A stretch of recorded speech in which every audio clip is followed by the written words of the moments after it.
Hey everybody, welcome. Thanks for joining us today. My name is Mike Gibb. I run accountsrecovery.net and I want to welcome you to today's webinar where we're talking about payments in AI.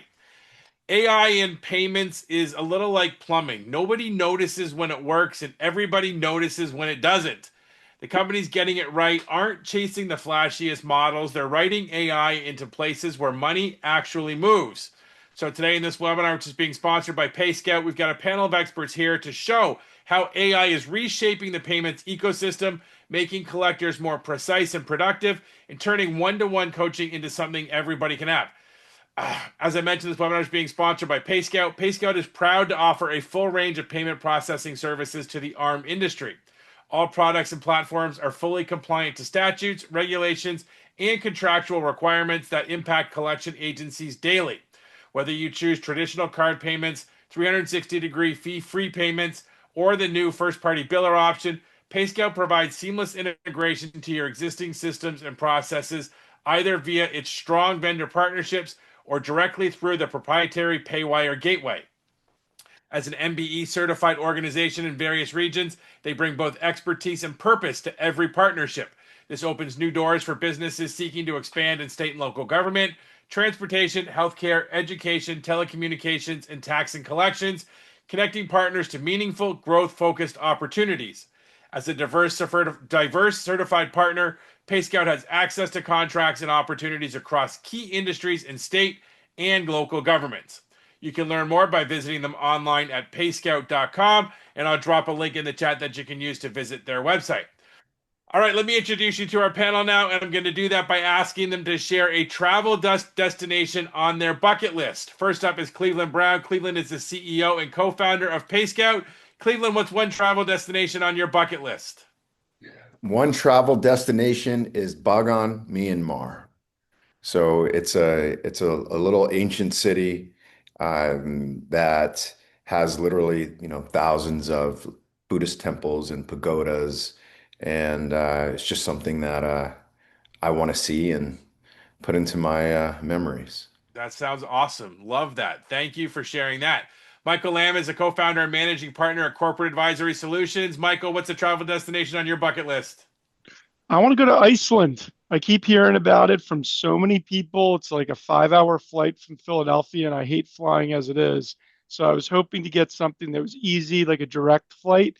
So that's on my top. That's like my one place I want to hit up. So Love Iceland. You'd love it there. Very highly recommend that.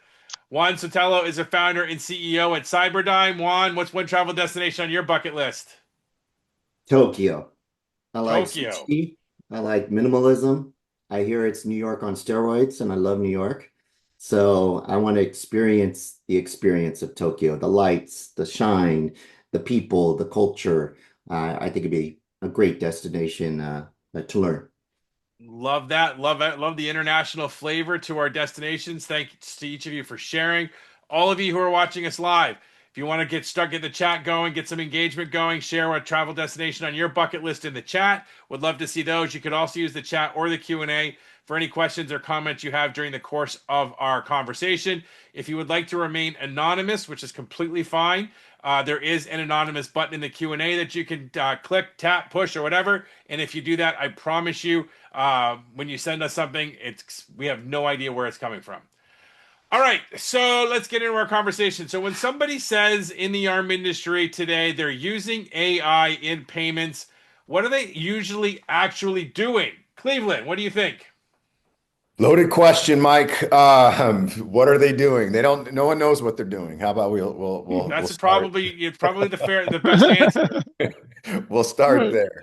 But as we look at payments, the layers of it. So I would say let's look at the consumer layer. What's happening in AI is that you have a consumer usually interacting with some type of AI agent. And that AI agent is something that's sitting, what you'd call it, the application layer, software layer, to make collecting easy for an agency.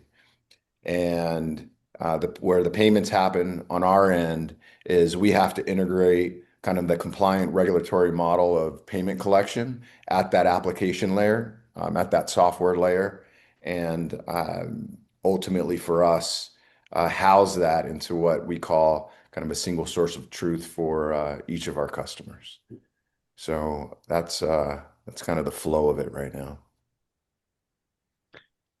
Yeah, I Mike, think Juan, go ahead. No, yeah, jump in. let me jump in on that. Something a little bit different, I think, on the approach of it. We're in an AI training space, but what I hear from companies throughout is if you are not using AI within your company, there's a preventative layer. Let me see it, maybe a CISO, CIO, preventative layer of using AI, your employees are.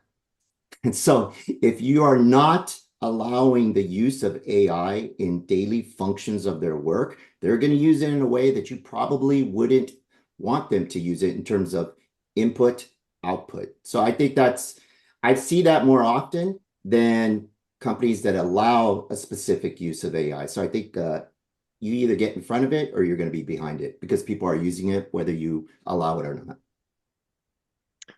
Yeah, absolutely, Juan. I think for when you look at this industry, right, the goal of it at the end of the day at the collection agency side is to figure out the human being or the consumer. Are they going to pay? What are they going to pay? And how are we going to make it so seamless without any friction that they can do it rapidly so everyone can kind of move on with their day? And I think what we're seeing in the industry right now are there people are trying to figure out how to leverage it for QA, compliance, other ways when they're trying to figure out is that consumer going to pay or am I talking to a consumer that is interested in paying? I want to talk to them and I want to make sure that I am prioritizing that consumer over others that are not. And I think that is the biggest opportunity that AI is starting to create for our industry in different ways. So you're saying it's more helping identify those consumers that are more willing, the most willing to pay, and the best ways maybe to get in touch with those people. Yeah, it's the back end, Mike. Think about like the back end delivery before it gets to Cleveland's company or Juan or whatever, where they're thinking through how they which how to prioritize that consumer. And then there's a whole, and we'll talk later about kind of these voice AI agents. They're everywhere and they're they are all over the exhibit hall at ACA. So we're seeing a lot of them too, and there's a whole payment application there as well. That whole back of the house kind of idea, I think, sort of fits in with what you were talking about, Cleveland, with respect to like sort of like an agent layer and an application layer. Kind of using AI in those parts with respect to payments. Correct?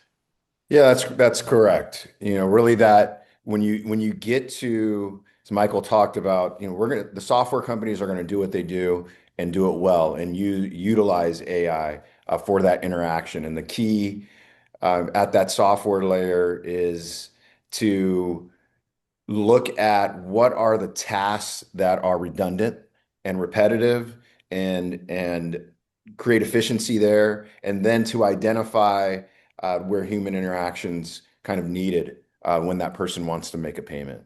So, when we see those, that's kind of the front end of it. And as Michael talks about the back end of it, it's our job to say, okay, we're ready, you're ready to make that payment, whether it's an automated version of it dealing with the agent or human interaction or some hybrid interaction, that there's a seamless way to do that and a compliant way to do that without compromising the host of regulations that sit within our industry. Our consumers today, they don't want delays. They don't want link breaks. They want to do it fast, quickly at 2 in the morning and not think about it. And our industry is beginning to understand that. It's taken a long time, but we're starting to realize that we've got to meet the consumer where they want to be met. And the more frictionless it is, whether it's text to pay or AI agent, where they're taking the payment directly with no human interaction, it just I don't see it going the other way, Mike, where people are going to be phone, doing pay by phone. I mean, I'm sure it's going to still exist, but I think it's going to go by the wayside over the next few years, unless Cleveland, you tell me otherwise. No, you're on the right track. We're going to see a lot of things eliminated, um, and I equate those, Mike, to or just look at the history. Look what how the internet eliminated information jobs, right? People governed information and it eliminated those jobs. And we're looking at AI, and what AI is doing is and it's eliminating knowledge jobs and redundant knowledge jobs and redundant transfer. So yeah, Michael, I agree. You're going to see a lot of that stuff go. So I'll play devil's advocate for a second, which is one of my favorite hobbies. And with respect to the topic of friction, is completely frictionless more of a problem than a solution? In that, like, if you're a consumer and you get something where everything is just too easy, do you start to think maybe, hey, maybe this is a scam? Maybe there needs to be a little bit of friction. Maybe, and I'm talking maybe even specifically within the payment space. Is there a situation where the easier you make it, maybe the more wary that a consumer will feel? Or is it, you know, is that not the case? Like, let me, I think from that perspective, maybe if, let me play devil's advocate on that. The efficiency may not be uh, the right category of word. Personalization. I think Michael talked about it. Meet the customer where they are. And when I look at the internet, I have a site .com cup here from Silicon Valley, if you remember that era of search. Um, people, we had to teach people there's a little thing coming along called the internet, and you better get on board. And I think here it's the same type of evolution. People use the internet first at home and then they're using it at work. People are using AI at home and now they're willing to adopt it at work and within those interactions. And so the more that you can personalize it, that's why we have conversations with ChatGPT. And they know us more than maybe our spouse. And so I think meeting them where they are, personalization is efficiency. Personalization is, I think, frictionless, and personalization will get you a long way. AI does that on steroids. Yeah, I would say here's what we do. The friction that you talk about, where we want that friction to take place are the same things that PayScout does today, right? We make it really easy for customers to manage their payments within these software ecosystems. The friction will happen in our back end analysis of how that particular transaction is taking place. Being able to look at card databases, things that we do now, fraud characteristics, things of that nature. We can see trends and see things that are happening, velocity checks on cards, how many times it's been used. So as easy as we want to make it for the consumer to make a payment, it's our job on that back end to secure it, right? So there'll be a flag that comes up that happens today within transactions. We flag that transaction, and that's where the friction will take place. To your point, Mike, protect that consumer from someone committing fraud or anything else that can be happening within this newer ecosystem. It's very similar to what happened in ecom, if you remember. Everyone was scared because you can take my card data, pop it into somewhere online, and someone has access to my funds and bank account. And how do you secure that? So friction on the front end, eliminate. Let us deal with the friction on the back end to protect. Mike, Cleveland, it's a good point. Mike, I kind of view it as this, right? In our industry, right? It's the collections industry. So you already have the consumers already got their own view of it, good or bad, right? They're already thinking, is this a scam? Do I really owe the money? Is this real? What do I do? Am I getting a call from India 1,000 times? Like, what's happening? So they're already thinking that way. It's our job in the industry to look at it and say, is our website professional? Are the payment options real and legitimate compared to what they take at other e-commerce and other storefronts? Like, does it give you the same look and feel when you're going into another organization does he feel the same way? And I feel like that's something the industry is trying to grow into as well, is to try to make them look more like the rest of consumer finance, even though it's collections and it's harder. Just because it'll associate that experience and that feeling, sorry, that peace of mind that comes along with, sort of seeing a similar process. Right. So, like, if you're going to American Express and you're going to their website, are you ever really sitting there and saying to yourself, I'm concerned about making my payment? No, you're probably just like, just let's get it done. It's American Express. But then you go to XYZ debt collection company that has a, a website from 1995, and you're like, you're about to make the payment. And you're like, is this really real or not? Right. So I feel like our industry is evolving there too, to improve, to make it look so seamless and easy that you can start feeling like you're going to make a payment at American Express versus third party debt collector. Cleveland, you threw out the phrase "a single source of truth." I wanted to kind of dive into on that a little bit. Most operations in this industry have data scattered across a bunch of systems, and they don't always talk to one another. So, what does the path from that sort of mess to a single source of truth actually look like? Yeah, that's a good one. Um, it's really like data warehousing. Like that's just going to be, I think, a more commonplace phrase within these environments, and figuring out what that looks like for your business. Um, and like kind of where does that start? It really depends on how your data is scattered. Like where there's certain types of data, you're going to have kind of third-party data that you're utilizing, but more importantly, what is the data that pertains to your particular business, customer data, things of that nature. So looking at that, you have these backends that do data warehousing, and you've probably heard of Snowflake. You might have heard of BigQuery, things of that nature, where I recommend, especially if it's entry level, is if you're in the Google Suite, which a lot of people are in some shape or form, is to look at programs like BigQuery.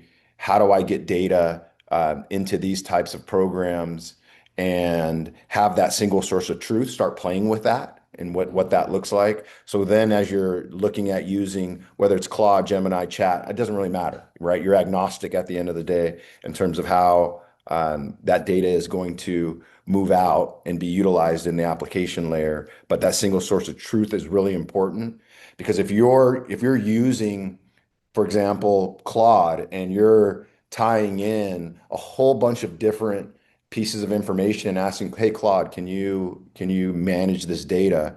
Well, the single source of truth isn't Claude. The single source of truth is the management of all these different applications, all of this data coming in, and if you skip out on any of that at any point in time, your data gets compromised, and you're not getting accurate information coming out of it. So I would say it starts there, like really understanding that. And let me just add one other thing in terms of the value of it. Okay, so when we look at utilizing, a company utilizing artificial intelligence, and they want to create a really cool product application for consumers to touch base with. Well, at the end of the day, everyone has access to it. So if you're just using kind of Claude and Chat, kind of front end asking questions, hey, how do I build a slick interface? Everyone's going to end up with the same interface. What's going to make your business unique is the data that you own. This is data that no one else has access to, that you could put into your own repository and utilize it to do predictive analysis in some shape or form. That's like your real value. People have to understand where the real value is. And if you don't have that real value in that single source of truth, you'll just get eaten by the wolves at the end of the day. Yeah, I agree. In Cleveland, if I could dive a little deeper into that, because Cyberdyne, we're tied in the VC community, and a lot of the AI companies that you see are exploding. We kind of come together and have discussions. I think one thing that isn't being discussed on a deeper level is the architecture of the data that you have. How do I categorize it? How do I architect it? How do I make sure it's quality in, quality out versus garbage in, garbage out? And putting a framework in place in the beginning is tough. Putting a framework in place for quality in, quality out is even tougher. And the spend has to be on that beginning stage of that ecosystem of an output AI analysis of quality in. How are you categorizing your data? How are you modulating in a way that it can be captured and analyzed effectively? How do you weed out the garbage? That needs to be looked into. I've talked to many different CTO advisors to some of the biggest firms, and that's the question they're asking because the output is not necessarily a hallucination of AI. It's a result of the data not being as, I would say, um, nurtured as it should. Yeah, I agree. I agree with that part. It's interesting that you say that because what we do, think about data at the end of the day and what's so unique to to a merchant, right? To an agency. Well, for us, the payment data is such a unique footprint. It's such valuable information because at the end of the day, that's what you're concerned with. You're concerned with what do these debtors look like that are making payments? How are they making payments? When are they making payments? Where are they located when they make payments? What's the most success I'm going to have in terms of collecting payments? And that's your unique fingerprint regardless of what vertical you're collecting in, whether it's healthcare, education, you can go across the board. Student loans doesn't really matter. That, as you're saying, is we actually have the architecture in regards to the payment data. So we already have that in place. So someone comes to us and they're like, "Hey, we don't know where to start. We want to get into Snowflake BigQuery or something of that nature." What we do, Juan, is we'll say, "Here's the architecture of the payment data. Here's how it sits. Here's how you utilize it. You can put it into whether it's BigQuery, Snowflake, pick where you want that to live. And now you already have an architecture to begin from that has your unique blueprint or fingerprint of how you can then be successful using that information for predictive analysis or whatever it may be. Because at the end of the day, I want to collect more payments and I want to be more efficient doing it." Yeah, I think Cleveland like too. Like think about if you're able to in the system of record, and a lot of time we have repeat offenders. We have a consumer that is defaulting with a hospital, with a credit card, with a utility bill, and you're collecting all of it. But you now know that that individual is making payments at 1:30 in the morning using this form of payment, you responding to these types of messages, and it's all kind of being fed into your system of record. So then your agent, virtual AI, Yeah. human, is able to decision based on that. I think that is kind of like the perfect storm of where liquidations improve in the space, profitability improves too, because now you've got a full picture of what's happening with the consumer. Yeah. And in that architecture, here's what's important. Here's the big kicker at the end of the day. This is why we've been successful is how is the regulatory infrastructure built into that architecture, right? And it's fun. I talk to people and, they look at these really slick application layers, Michael, as you're talking about virtual agents, and we'll ask them, okay, what payment architecture are they integrated into? I either get an I don't know, I'll get a Stripe, I'll get something of that nature, and I go, "Oh, okay, that's excellent. How does the regulatory framework look Right. around?" And we don't think about the regulatory framework. I'm like, well, then you're just setting yourself up for what this industry consistently has to deal with is lawsuits are coming, AGs are coming, CFPB, when they come back, they're coming. Your card brands are coming. So making sure that you're protected within that infrastructure is super important, at the end of the day. How does that look from your perspective? Like, how is that, how is what you're doing different by incorporating that? Like, I'm just trying to sort of paint a picture for people to sort of see the difference between what they're talking about, where maybe they don't have that regulatory architecture and you do. What does that look like to somebody? So it's really what we do today, Mike. So the architecture is built around uh, state regulation. It's built around card brand regulation. It's built around federal regulation and then industry regulation. So for us, we have all of this already built into our payment architecture today. So what does it look like to someone is that when they come into into our ecosystem, they automatically can take a payment and process a payment, and all of this logic is already built into the systems. Where if you don't, what does it look like? Well, here's the scariest one. How do you know that your payment data isn't being used for predictive analysis, right, in someone else's AI architecture or infrastructure? Let's take Stripes. And I've asked people to try this. Go to Stripe, go get a document that says they're not going to use your data for predictive analysis at any point in time. You're not going to get it. So what does that look like to someone at the end of the day? Well, you're opening yourself to who knows what in terms of lawsuits, discovery sessions. How far back can we go to see if you were leaking PII, you were not following FDCPA? It's just at the end of the day, we know that agencies don't want that headache. So for us, it's already built in. So it's built into that architecture, it's built into that back end, so they're not having to think about it. That's the most important, kind of takeaway that I could give in regards to that. Okay.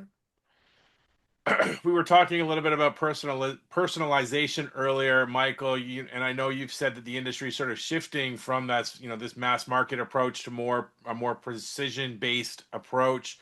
What does that look like in practice? Like, we talked about sort of all of this data. Are we talking about, the model spitting out for account X, you're going to do this, for account Y, you're going to do this? Like, are we getting that granular now?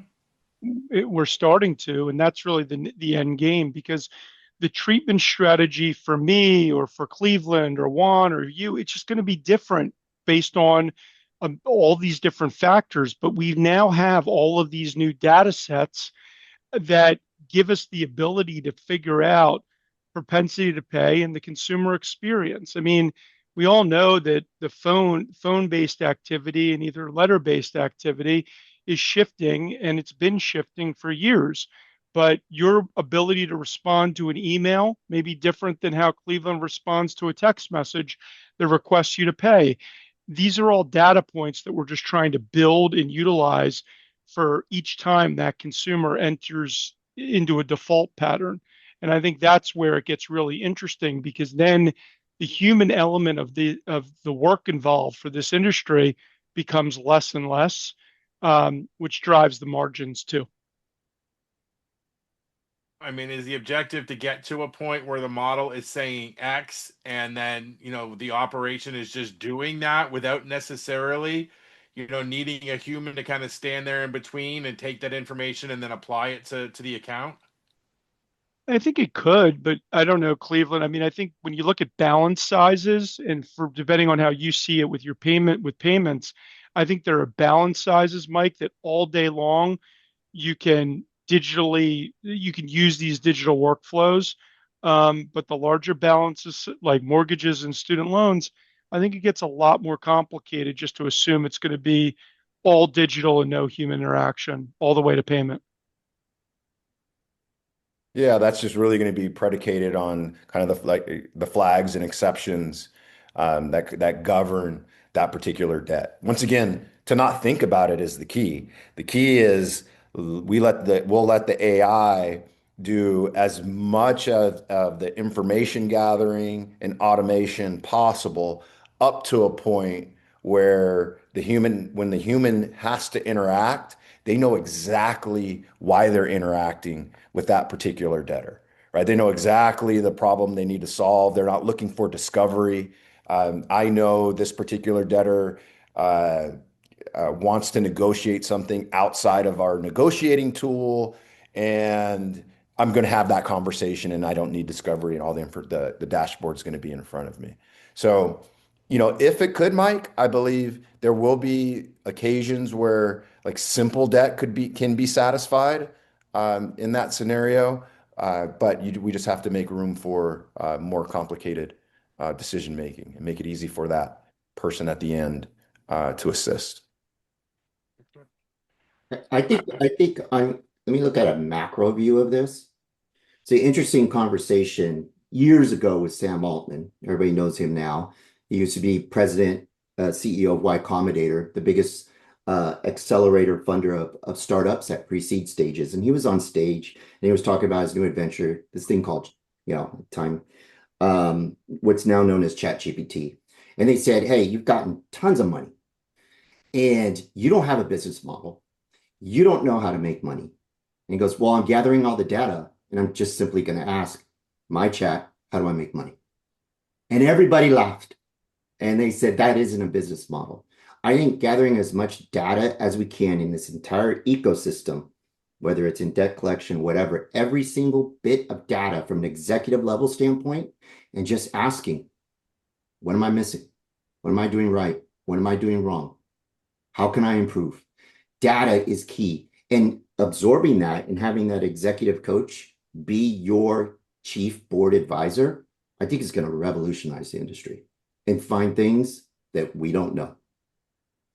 I think Cleveland, you're right on the money when it comes to when you think about these larger balances, right? Like let's use the student loans or the mortgage as an example.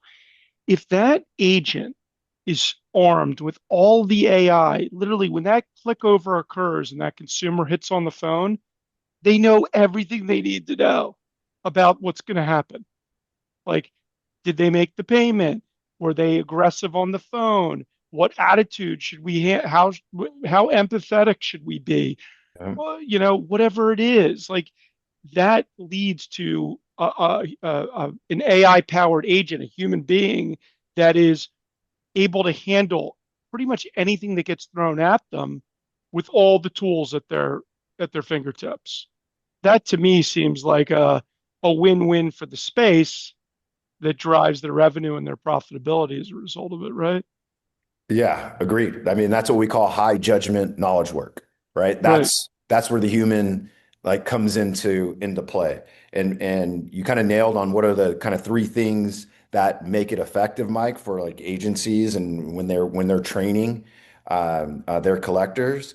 It's going to be, as Mike said, do they have the context of this? And based on that context, they're going to have to use creativity because that human interaction requires creativity to get to a resolution, and they're going to rely on their experience ultimately to get there. So, if we can get to high judgment knowledge work, that's the goal. If our humans can interact within that space, then I think we've accomplished our goal in terms of not just efficiency, but also ROI, if we talk about our return on investment. I'll use this as a reminder to everybody. If you have a question or a comment, would love to see it in the chat or the Q&A. We've still got some time left to handle that. I also wanted to just take a brief second and put a link in the chat for Brainstorm. Brainstorm is an AI conference that I'm putting on. It's coming up in just about a month in Denver, September 9th to the 11th. We're talking about AI today. So if you're here, chances are you care about AI and whether or not you're using it a lot, a little bit, or as a company, as an individual. It's obviously something that's becoming more and more important across the industry. So if you care at all about AI, if you're planning on being in this industry, say longer than the next 6 months, AI is probably going to play more and more of a role in what you're doing every day. That means you should probably be at Brainstorm. We've got a ton of great speakers coming. We've got discussions on corporate governance and buy versus build and where to find the ROI. And then we've also got a lot of hands-on training and learning opportunities where you can actually get to build things and code things and create things with AI. So if you haven't done that, if you want to get better at that, Brainstorm is going to be a great opportunity for that. Would love to see you there. Getbrainstorming.com is the website. Would love to see it. Okay, so we're talking still about this precision personalization. Is there a decision that a company makes differently because now AI is in the building? Like, is it just, their eyes are more open, and the data is giving them more opportunities to kind of understand and make better decisions? Or are there actual decisions that you get to make better because AI is now being used everywhere? Mike, I think it's kind of a chicken and the egg right now Sure. because when you talk to the creditors, right, the clients that are supporting giving the data over to the agency, the debt buyer, the law firm, there's significant restrictions there. So that's the big elephant in the room because the industry hasn't been able to fully leverage the models in the way that they want to. Eventually, the institutions are going to have to allow it. But that's been the point that's been so challenging when you talk to the industry participants. They want to do so much more on the AI side. They're just very, very limited in what they can do because the client's driving that. It's not their data. And we're seeing that being a big impediment right now. Okay. Yeah, it is. There's another piece of this, Mike, that I think we do need to touch base on to let um, these collectors know Sure. is that talked about 1995 websites, right? Like in terms of credibility. So if I have to also give advice, so one is kind of architecture, infrastructure, and source of truth, but the other side of this is the AEO side. So if you look at where the impact happened, it's not just enough to say, use AI, go to AI, build and use that in your business. Just like it wasn't enough to say, just build a website. A whole bunch of people built websites and no one came to their websites, right? They were there, they thought that they were there, and because they were there, they would make an impact. Yeah, it made somewhat of an impact, but not the impact that a lot of people anticipated. So the other thing I would say is to build the credibility as a collector and as an agency is that focus on the AEO, which was formerly SEO, to so that when someone comes in, if someone's wants to bill me for something, I'm probably going to use chat. Who is so and so that wants to collect this payment from me, and are they legit? That's the way that you're going to do it now, rather than doing a Google search. So I would just say, we use a company, they're called Cerdell and Partners. They kind of put us, into this space a year ago. And being able to be found within those environments, I'm just going to say is extremely critical from an AI standpoint. Okay. In Cleveland, do you think, I'm just curious about that, you know, what is the power that, let's just say, PayScout has? You talked about the architecture and how that relates to this new type of search within AI that really differentiates the outcome. So I agree with you. I think about it, I see people now, if I'm collecting a debt, I'm going to take a screenshot, I'm going to put it in ChatGPT, and I'm going to say, who is this person? Do LinkedIn profile. Is this legit or not? That's the first thing I'm going to do. Anytime I get, even on LinkedIn, let alone debt collection, I am going to put that in there. So that customer journey, how is that correlating with what you are able to do to kind of differentiate when they hit at Michael talked about where the consumer is, meet them there. What is that experience like as an So out? the ex so the experience would be the merchant experience. So the merchant's going to do the same thing.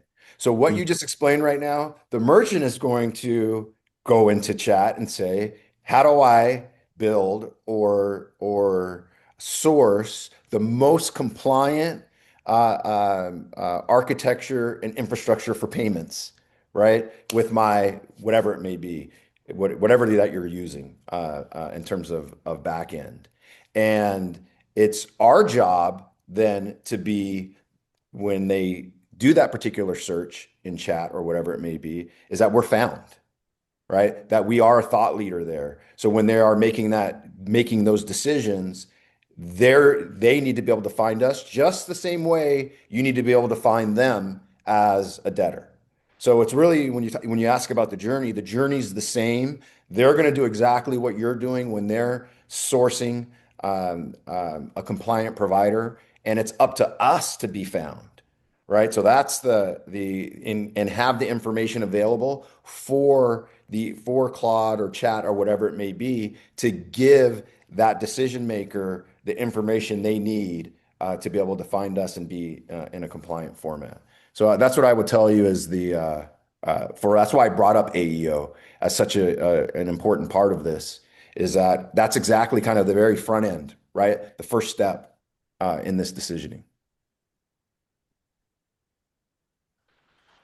So, Cleveland, you were talking earlier about data lakes and sort of all the data that's available, and I'm curious, is it from your perspective as a payment processor, are you providing more data back to companies because of AI, or is it just the same amount of data, but AI is now allowing the better and more analysis to get done?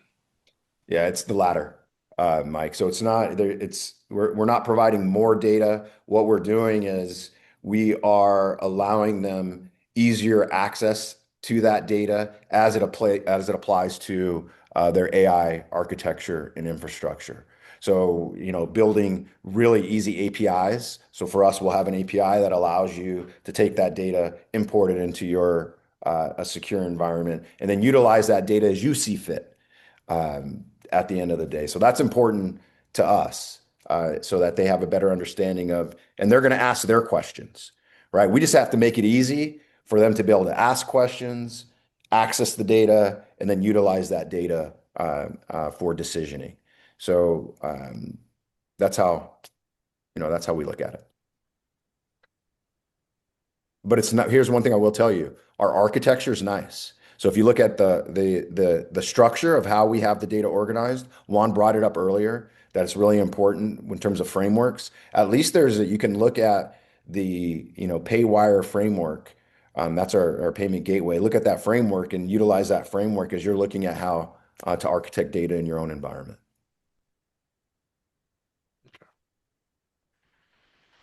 Let's take a minute and talk a little bit about coaching. I'm curious now, one, operations, every employee can have a coach at the moment they need one now, thanks to AI. You're getting instant feedback on every interaction. You're getting instant, sort of analytics on every phone call or every chat that you're having with a consumer. Whenever you kind of have that opportunity, what changes, when an employee can have a coach at the moment they need one, not just, whenever the coach, someone just happened to sort of walk by or schedule a quarterly or annual review. Yeah, I think when we look at one-on-one coaching, we all agree it's best. It's why we send our kids to tutors or to private coaches and sports teams. Why?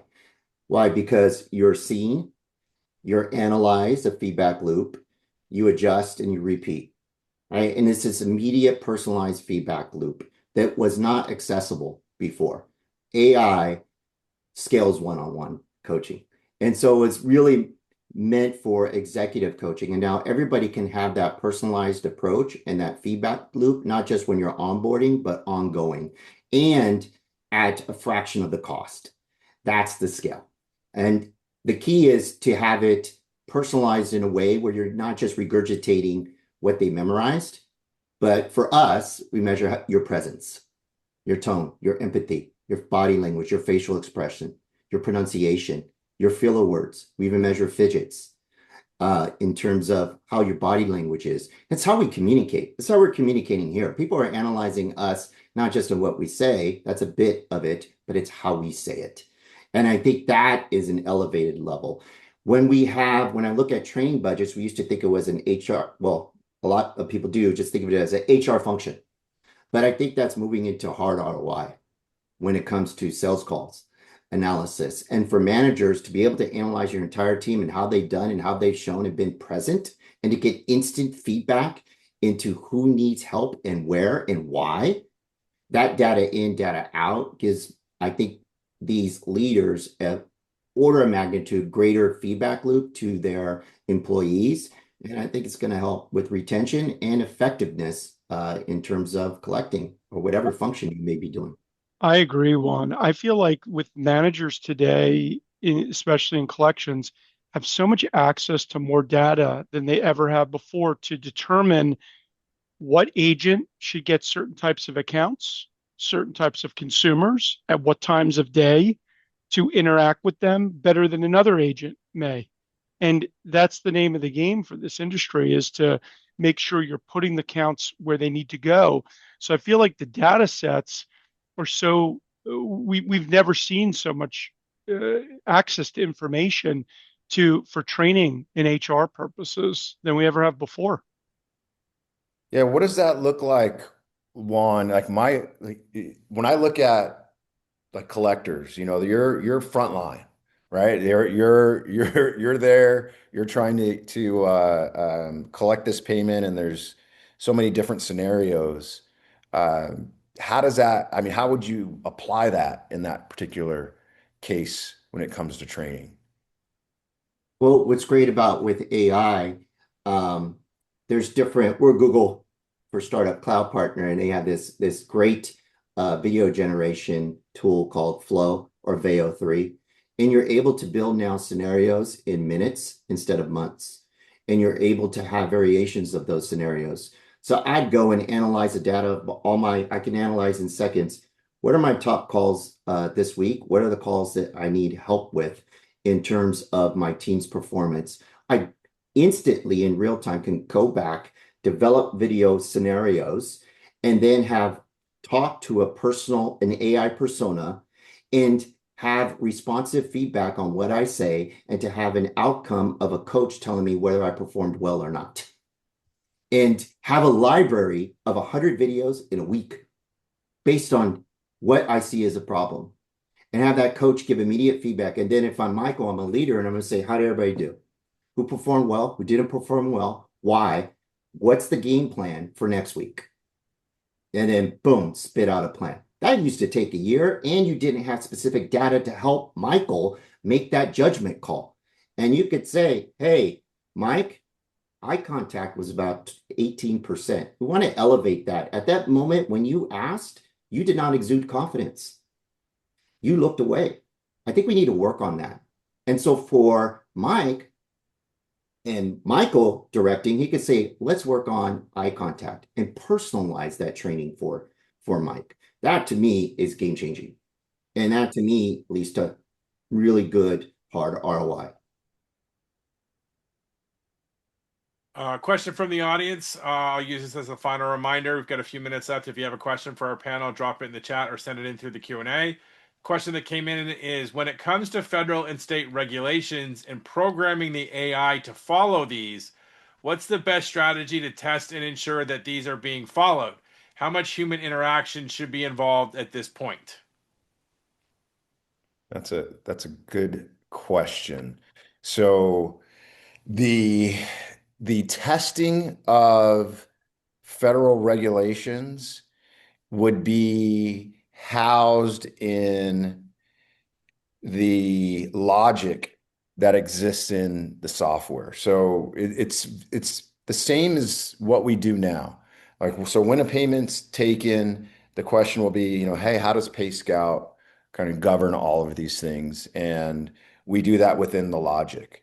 So in real time, you could test the logic at any particular point in time for a particular scenario, and what you'll see is that scenario will be flagged, right? And that, for example, that payment will not be able to be accomplished. So, for example, you can't collect in a particular state for a particular type of debt. You would test that within the AI architecture and infrastructure, and run that test transaction and see the result of that, saying you cannot collect this type of debt in Colorado. So that's, at the end of the day, that's how you test it, the same way you test it today. And you can build different testing scenarios for that, but that's pretty much what we do for you, at the end of the day. And that's the contract that you're signing with us, that you're protected.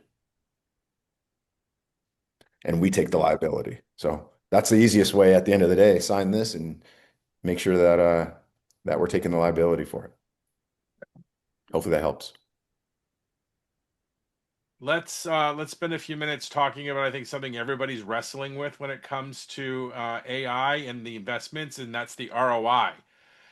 for operations that maybe are just getting started or haven't started or are still trying to understand how AI fits into all of what they're doing, what's the first place AI pays for itself in a payments workflow? Do you want, I mean, I'm sure Juan, you can do it. I mean, I would just simply say, as I talked about high judgment knowledge work, the immediate ROI is going to be in routine knowledge work. So I think that's the first thing that you have to tackle is define routine knowledge work within your business and then utilize AI to tackle what's considered routine knowledge work. And if you don't know what routine knowledge work is within your business, then you can ask Chat, by the way. You can ask Claude to figure that out. And I think that's the immediate ROI is integrating it to knock out that routine side of it. So whether that's copying data between systems, filling out forms, matching invoices to payments, writing standard reports, whatever, all that stuff you need to start eliminating now for that knowledge work from an ROI standpoint. So I'll pause there, and anyone else you guys want to jump in? That's layer one for me. Yeah, what we're seeing, whether it be enterprise companies from boards, then dribbling down, cascading down to CEOs, is they simply ask each employee and department lead, "What's your AI strategy for maximum productivity? Give it to me in a week." And asking that question, I think uncovers so much. So you empower your employees, and then they're going to figure out a lot of those little details that they think AI can help, make more efficient and effective. And then you could develop a game plan from that. And then the second thing from an operational standpoint is before you hire somebody, you should ask, can AI do it? And so this way you can think about scaling effectively and doing more per employee in terms of revenue than you ever have done before. And this is a dramatic shift that is happening right now across the entire ecosystem from enterprise to small business. So I'd ask those, I go in those two lanes. I think you're going to discover quite a bit. Is it that binary one? Like if the answer is can AI do it? Yes. Does that mean you automatically don't, just use AI and don't hire that person? It could be. But the answer that I've seen is here's 30% of what AI can do. And then I discover something there, and then I'm able to scale that effectively. Instead of hiring maybe 3 people, I can hire 1 with an AI hybrid component to it. So I think it's just a discovery question in strategy in terms of how you can roll out, hiring, how you can roll out efficiencies. It's information, and it may not be 100% in that term, but I think you're going to get something from it. I'd always just want to use the data, right? And really push your team to understand the data that you have and what is it telling you and what do you want it, what else do you need from it? That's what we've been trying to advise folks. It's yes, of course, there's an AI strategy, but the data that they've got is already invaluable. It's a question of what are they doing with it, or what are they not doing with it that they are able to, and then start from there. Yeah, and just build the AI agent, give it the data, and see if it performs. Right? At the end of the day, test it, test the theory. That's what I would say. So, you have your AI agent, you have your materials, you have your onboarding, just pump all the information there, ask questions and look at the results. And then that will really tell you, hey, am I going in the right direction or not? And from an executive level, good news, old timers are back. The experience is everything right now in the age of AI. It used to be, with tech, it was that coder that's 20, 21, 22 is disrupt everything, but not know how to interpret the data.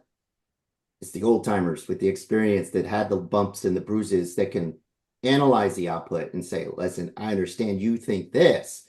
I've been in this world a long time. Let's just shift the direction of this AI agent or the output. So the experience is tremendously valuable at this point in time in the era of AI. Yeah. Remember, I was telling you that earlier. Remember, I was telling you the three things I talked about. That's the high, you're talking about high judgment knowledge work, right?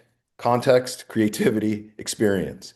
It's really pushing the AI to that limit where the high knowledge, high judgment knowledge work comes into play. And I agree with you. Then it becomes much more relevant in terms of the experience. But one, that experience has to be coupled with, with AI, doesn't it? Like it can't just be the old timer doing things on a, on a ledger and not using a spreadsheet. It's got to be that old timer who's sort of adopting into buying into the technology and sort of taking advantage of everything that's out there today, correct? Yeah, learners even more so are going to win. Learning companies, curious companies are going to win. And AI is democratizing a leveling of the playing field in terms of advisement on how to build your business. Before it was just I had to go to Accenture and pay 5,000 an hour to hear some of these best practices. Guess what?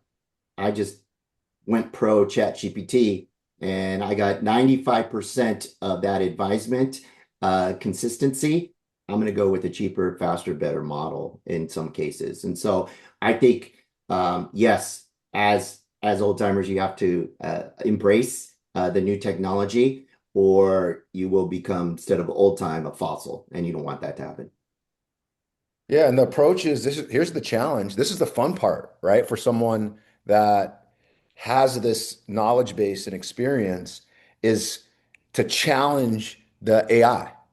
So that's the journey. That should be the fun part for someone with experience. Like, okay, I'm going to use my experience and knowledge base and my expertise, and I'm going to ask questions, bang, and I'm going to keep banging at this AI, and I'm going to bang at this AI because I'm the best one to do the prompting for it. Why? Because I have the experience. So I'm asking prompts that the 21-year-old that, yeah, they know how to navigate the platform very well, but they don't know what questions to ask. So I'm going to beat this AI up and I am going to get it to the high judgment knowledge work phase.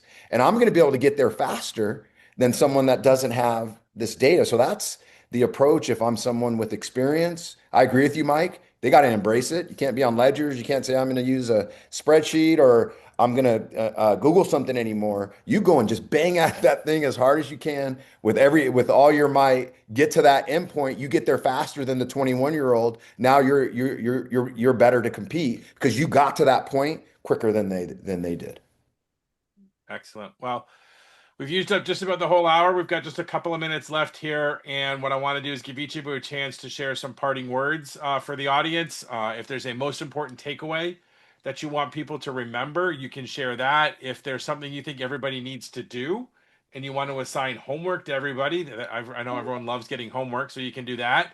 If there's just something you didn't get a chance to share but wanted to, just because the conversation didn't make it that far, by all means, make that your final word. But we'll give everyone a chance to sort of share some parting thoughts with the audience. Juan, we'll start with you. Yeah, thanks for having me. We asked our customer one question from a training perspective. What's your AI training readiness strategy? And you should have an answer for that.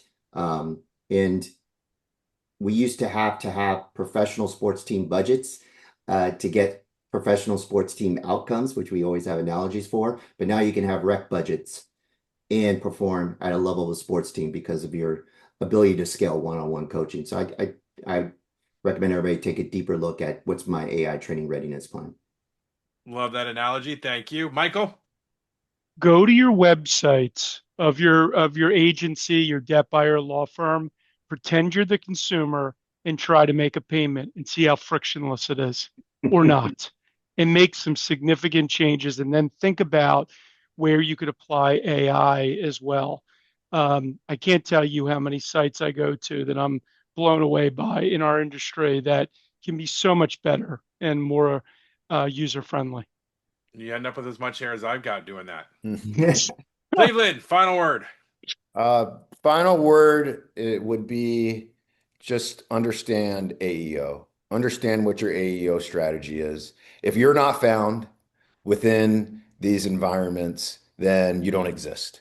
And I hate to say that, and that's the same thing, the way it worked online. So I would That's my takeaway. Look at AEO, find someone you trust. If you need to ask us, ask PayScout. We'll direct you to the right place, and just make sure there's some focus there. Excellent. Well, Cleveland, Juan, Michael, on behalf of everybody watching and listening, I want to thank each of you so much for being here today and for taking time out of your schedules to share some insights on what is obviously a very important topic. So, on behalf of everybody, thank you so much to each of you. Cleveland, I want to thank you and PayScout a final time for sponsoring today's webinar. Everybody, please check them out at payscout.com. To all of you watching and listening, thank you so much. Thanks for being here. Thanks for making us part of your day. If you're watching us live, we're back tomorrow with a webinar at 1 o'clock where we're talking about student loans and what's going on in that space. If you haven't signed up for that yet, got a great panel coming of experts who are going to share some important insights. You can find a link in the chat or a link on the events calendar at accountrecovery.net. We would love to see you back for that tomorrow at 1 o'clock Eastern. Until then, enjoy the rest of your day. Thank you so much for being here, and we look forward to seeing everybody soon. Thanks, everyone. Thanks.